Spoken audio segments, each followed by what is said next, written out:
He says you better accept Islam as the true religion rather than worshipping idols. When you see millions of people on their knees facing a building, what do you call that?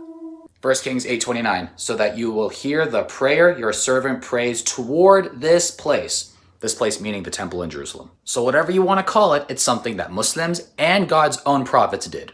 No, ya jahil and ya miskeen, let me put you out of your misery and teach you something. Jews did not bow down towards the temple itself.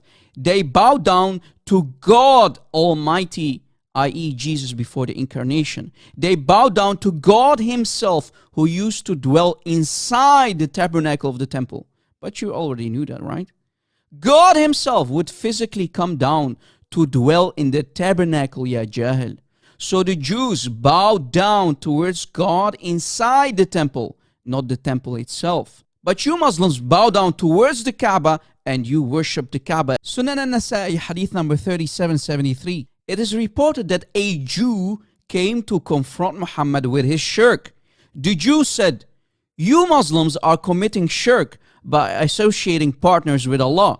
You Muslims say, whatever Allah wills, and you will. And you say," meaning Muhammad and the Sahaba, "by the Kaaba."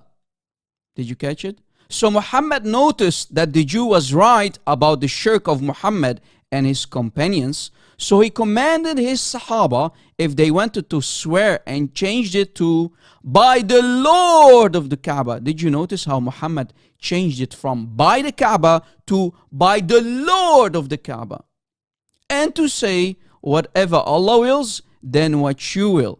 So the million-dollar question remains, what would have happened 1400 years ago if this very Jew never confronted Muhammad about the shirk of Muhammad and his companions?